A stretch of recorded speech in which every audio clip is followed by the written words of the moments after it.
Yo les trashers, cette vidéo pourrait bien vous sauver la vie. Bon, même s'il est fort probable que vous n'ayez jamais besoin des conseils que je vais vous dispenser, eh bien ça ne vous fera pas de mal de retravailler quelques notions élémentaires de survie que l'homme a perdu depuis longtemps. Allez, enfilez votre plus belle peau de tigre, votre bob camouflage et préparez-vous à boire votre urine. Ceci est mon urine. Aujourd'hui nous allons voir comment survivre à ces 6 animaux sauvages. Le requin. Et pourtant c'est très clairement l'animal le moins mortel de ce classement. On ne compte en moyenne que 70 attaques, dont à peine 10 létales par an. Mais passons, plus le temps à la réflexion, place à la survie. Vous êtes en présence d'un requin. Que faire? Eh bien tout d'abord, la première stratégie consiste à ne pas l'attirer. Ah bon, il faut pas attirer l'attention d'un requin? Sérieux, on n'avait pas deviné? T'en as beaucoup des conseils utiles comme ça? Évitez de saigner et retenez-vous de pisser, puisque les requins peuvent détecter ces fluides jusqu'à des kilomètres à la ronde. Ne faites pas non plus de grands splashs, si vous ne vous faites pas remarquer, il est probable que le requin ne vous considère même pas comme une proie. Bon par contre, si ça vous arrive, eh bah bonne chance. Mais on lâche rien, vous devez survivre. Va falloir prendre votre courage à deux mains et faire face au requin. Oui, lui faire face. De toute façon, fuir ne sert à rien, puisqu'un requin nage à peu près 50 km/h. Et de surcroît, vous allez vous essouffler pour rien. Vous devez garder votre air au cas où le requin vous amène sous l'eau. Faites-lui face, nagez amplement mais lentement et laissez-le vous examiner.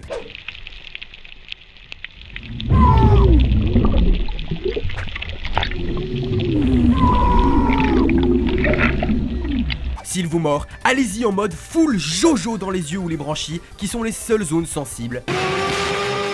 Et avec un peu de chance, il lâchera prise, et vous aurez encore suffisamment de sang et de force pour vous enfuir. L'ours. Comment parler de survie animale sans mentionner cette masse de muscles? L'ours Kodiak est d'ailleurs le plus grand carnivore terrestre.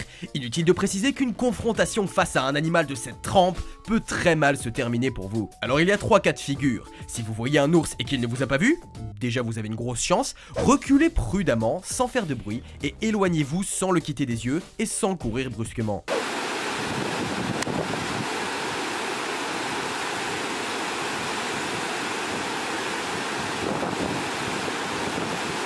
Plus probable, si l'ours vous voit, sachez que vous ne devez pas entrer dans le rôle de la proie. Ayez l'air agressif, montrez que vous serez prêt à vous défendre, faites de grands mouvements, faites-vous aussi gros que possible. Genom att göra sig stor och skrika lyckas Ralf göra björnen osäker och få den att ångra sig. Là encore, c'est même pas la peine d'envisager de fuir, ça les encouragerait à attaquer. Les ours sont des chasseurs nés. Ils courent jusqu'à 40 km/h, soit autant qu'un sprinter. Si l'ours vient vers vous, protégez-vous en vous mettant en boule, avec votre sac à dos si vous en avez un, et en mettant les mains sur votre nuque. L'ours va sûrement mettre quelques coups de patte pour vérifier que la menace à son territoire est éliminée, mais une fois qu'il sera rassuré, il repartira sans vous tuer.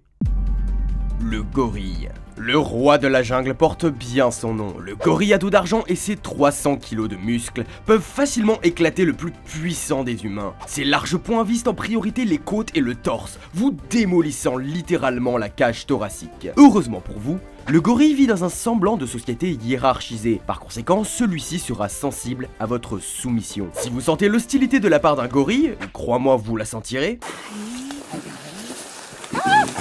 il va tout simplement falloir faire exactement comme avec un petit caïd de cité, baisser les yeux.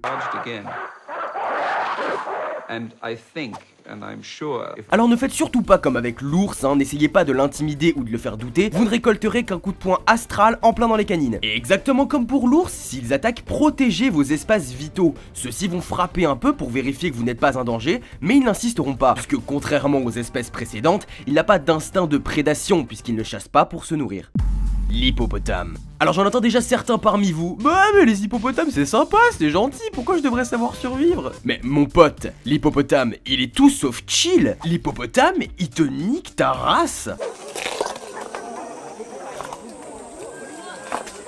Un hippopotame, c'est beaucoup plus agressif que tous les animaux qu'on a vus précédemment. Et de nombreuses attaques causent en moyenne environ 500 morts par an, ce qui est quand même 50 fois plus que le requin. Alors imaginez-vous croiser la route de ce mastoc. Alors il n'essaiera pas de vous manger bien sûr, mais n'empêche que j'aimerais quand même pas finir dans une bouche de cette taille. Et vous vous demandez comment survivre à un hippopotame? C'est très simple. Tu cours pour ta vie, tu cours pour ton cul. Un hippopotame court à peu près aussi vite qu'un homme, c'est-à-dire environ 30 km/h. Je vous conseille d'ailleurs de lire ce témoignage de ce survivant à l'attaque d'un hippopotame, c'est très flippant. Je préfère encore nager avec une demi-douzaine de requins plutôt que de me retrouver nez à nez avec un hippopotame. Le crocodile. Voici mes quelques conseils pour survivre à la rencontre avec un crocodile. 1. Vous apercevez le crocodile. 2. Faites une rotation sur vous-même à 90 degrés. 3. Prenez le premier vol jusqu'au Luxembourg, pays magnifique de l'Europe de l'Ouest, où se trouve très exactement 0 crocodile. Oui bon, je veux bien vous donner des conseils, mais je suis pas magicien. Si un crocodile t'attrape, t'es quand même dans une bonne merde, il faut le savoir. Avec la mâchoire la plus puissante du règne animal, le crocodile attrape les proies qui s'approchent de l'eau, puis les fait rouler afin de les déstabiliser avant de les noyer et de les manger. Bon, s'il vous attrape, essayez de ne pas paniquer. Bon, ce qui est impossible, on va pas se mentir. Donc éloignez-vous à tout prix de l'eau, essayez autant que possible de rester debout ou assis et visez les yeux pour lui faire lâcher prise. Bon, en fait il lâchera sûrement pas, mais parfois quand on n'a plus rien à perdre, on n'a plus qu'à faire de son mieux. La meilleure chose à faire reste souvent de fuir. Sur terre d'ailleurs ça reste très faisable, vous pouvez le distancer assez facilement. Mais dans l'eau c'est une autre histoire, alors tâchez de ne pas tomber dans l'eau, et si c'est le cas, ne faites pas de grands gestes. Je n'ai pas envie d'attirer plus que ça l'attention. Les serpents.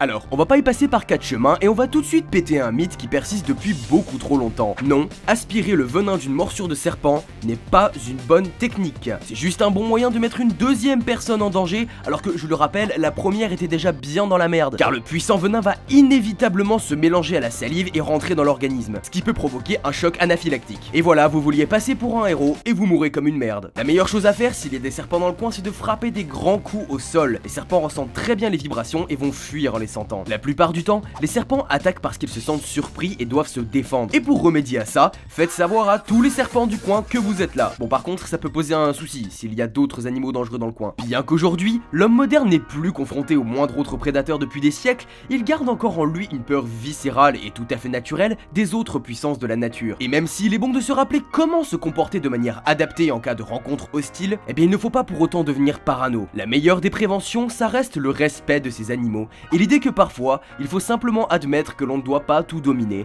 prendre du recul et simplement admirer. N'oubliez pas le pouce bleu de l'amour, le partage, l'abonnement à Trash et à ma chaîne personnelle, et comme l'a dit un jour un très grand homme, n'arrêtez jamais d'apprendre. Kortoum, out!